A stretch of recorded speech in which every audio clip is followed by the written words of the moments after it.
Hi, it's Stephen Samuel Johnson here for Redcarpetnz.tv, and I'm back of house in the winners' room for the VNZMAs, the Vodafone New Zealand Music Awards. Glad I got that out. So this is where all the winners come after they've received their prize, and you can see it is a massive, massive, hot and sweaty box of humanity, but only winners walk through that door. So we're going to see what we can see the people with their golden prizes, and we'll bring it all to you. So Lady Six, you've just won the Soul Award. Can we have a look at it? Yeah.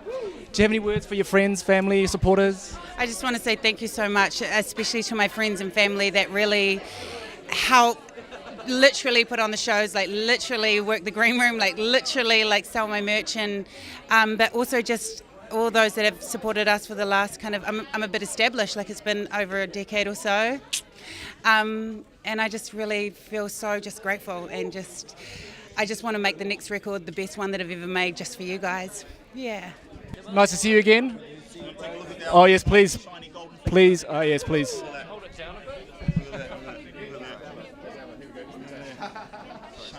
So that's congratulations, guys. We're rooting for you at the front, and you're here at the back. So, got any words to say for the friends, family, supporters?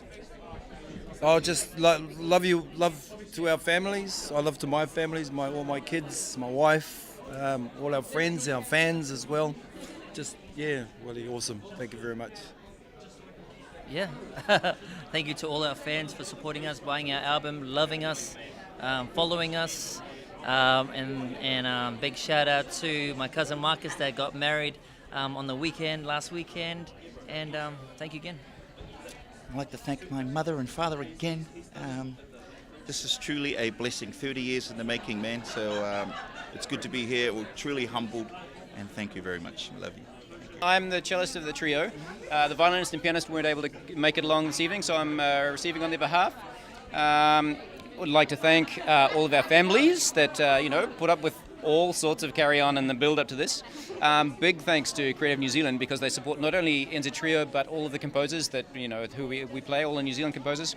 But it was a great stable of nominees this year, and all three nominees were Rattle artists. So, Rattle was the winner on the night. Yeah, one guy we should probably give some props to is Marla from Deep Meaty Music. He's kind of the guy that got us all into it. It's kind of a chance encounter with him, and he knocked on my door one morning, literally, and from then on we just never really looked back. So, shouts to Marla, also all our management, Disciple Records. Yeah. Sure. Yeah. Also our Deep, Dark and Dangerous family, who are this worldwide community of sort of bass heads that we've built around our crew, and they're the most amazing support ever. So respect anyone in the Deep, Dark and Dangerous sort of family, like you guys, the Squid Squad, the Octoposse, what was the one? Cephalopod crew. So, yeah, we love you. Team Tentacle. Yeah. So I understand that you guys work or are in separate parts of the world. Yes. Do you think this aids or hinders your collaboration? Actually, I mean, the first maybe 10 years of us making music together, we spent in the same city. So we used to spend about 4 or 5 days a week in the studio together. So we know each other really, really well from that. And so when we eventually did split to different cities, it was a challenge for a while. Yeah, we were really worried, when we were both living in the States and he moved back to New Zealand. We really thought this could be the end of truth, And we figured out a formula though. Very lucky to have this thing called the internet. And we're just bouncing project files between each other, and we've figured out a way to do it. A lot of ways it works really well, because there'll be situations where, like, Dre lives in Los Angeles. So a lot of artists come through to LA and they want to collaborate with Truth. So he gets them in the studio, they spend a few days together, coming up with some ideas. Then Dre goes off on the tour somewhere crazy, sends the project file to me. I can work on it for a few days. He then puts his bass wizardry in it and gets it all nice, sounding good, finishes it off, sends it back, we test it out. So it's quite a nice little formula we've got going. But, it was a struggle at first, it was a challenge. We figured it out. Yeah. Just one last question, and let you guys go and have some fun. Who do you believe is your biggest market? Is it Kiwi? Is it European? Is it Middle East? Where do you think your music is best received? Well, right now, our biggest, in terms of size, our biggest market's the US, in the Canada. States and Canada. But the States has got the bigger population. Now that doesn't necessarily mean that's our most important territory. It's just our biggest territory. It's where we get the most shows. we sell probably the most units. Definitely. For us, though, New Zealand is nothing like home, you know, and like we're about to play in Christchurch on Saturday night. We're celebrating 10 years together, and that's going to be a really, really special gig. So, yeah, nothing like being in the home turf. The hometown love that we get is amazing. Like, I mean, we've got to shout out to our hometown, because a lot of artists, you know, they don't get that much love in their hometown, but for us, we really do, and we really appreciate it, and we respect the crew that's from our place. That, you know, we love them, and they, you know, reciprocate. So, respect. Yeah, shout out to my partner Lana. You know, she's a big part of this. Without her love and support, this wouldn't be possible at all, and I really mean that from the bottom of my heart. Big up my whānau, big up all my son Ezekiel as well. You know, they provide the inspiration for me to go forward. Big up all the fans and all the people that have been a part of you know, my career for the last 4 years. It's a blessing to me, and you know, this is just this for you guys as well. I just want to ask, what are your biggest musical influences? Like, who would you kind of go to and say, I love listening to this, and I'd like to sort of use some of that in what I do? Who's that for you? I mean, I love this question because I love so much other things. I mean, you know, I was brought up on a lot of funk, R&B and soul, so that makes up a lot of my catalogue that I listen to. You know, Earth, Wind and Fire, Funkadelic, Parliament, OJs, Ohio Players, you know, all the classics. But 80% of my collection is all roots. You know, obviously, you know, we can put Bob and the Wailers to the side because they're the ultimate. But other than that, you know, you've got ones like Dennis Brown, Sugar Minott, Gregory Isaacs, all the classics from the 70s and 80s. Those are the things that I was brought up with, and I was just lucky enough to be brought up with that. My dad was a singer, bless up my dad, the Mighty Asterix, who's with Salmonella Dub. You know, he was the one that you know, used to play records for me as a child. He's the one that introduced me to real authentic reggae music, and I just to this day try and produce stuff that tries to match that stuff as well. So yeah, my influences, you know, especially the older guys. Yeah.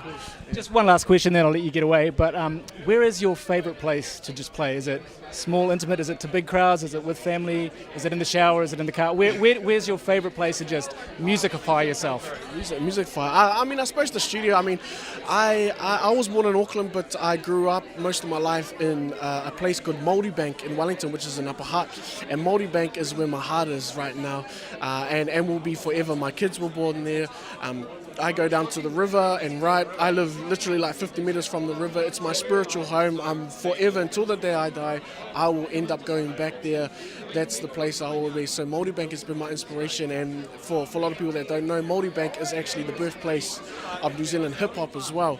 So, you know, Upper Hutt Posse just live literally 100 metres down the road from me. So there's something special about this area. I don't know what it is, but there's other artists that are here tonight from this certain area too. So Māori Bank just has this, I can't explain it, but that's where I get all my mana from. So we're here with Devilskin, best rock artist, and they've just ripped up the stage. And just congratulations first and foremost. And yeah, just get a wee look at the prize here. And then anyone you'd like to thank or...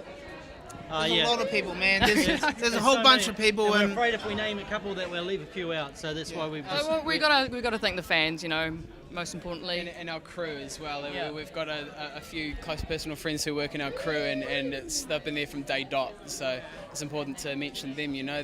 They put on the show that we want to put on, and they make it happen for us. So. And our manager standing over there. Yeah, he's been huge for us, you know. The thing is, it's a huge honour to be recognised for your passion for your art, but it's also a huge honour to be, you know, playing gigs that are sold out, playing gigs where there's a queue outside from 3 o'clock in the afternoon, you know, and when you meet people that have your lyrics tattooed on their body, and people that have been, you know, played our songs at their weddings and stuff like that, that's a huge honour. So that to us means the whole world. That's for them. The tui is for them, you know, it really is. It really is. Who are the kind of the people that you really look up to, because you have a very unique sound for a younger guy. Yeah, and I'd just like to say, who do you listen to and would love to jam with? Yeah, awesome. My influences, they range. You know, I listen to a wide variety of music. I love my old school soul music. So Sam Cooke, Otis Redding, Donny Hathaway, Stevie Wonder. But I have so many influences, especially also in the Māori music industry, who have helped me so much. So like Maisirika, Tama Waipara, Seth Hapu, Rob Ruha. I listened to their music growing up as a kid, so yeah. Where do you most enjoy playing your music, performing? Live? On stage for me.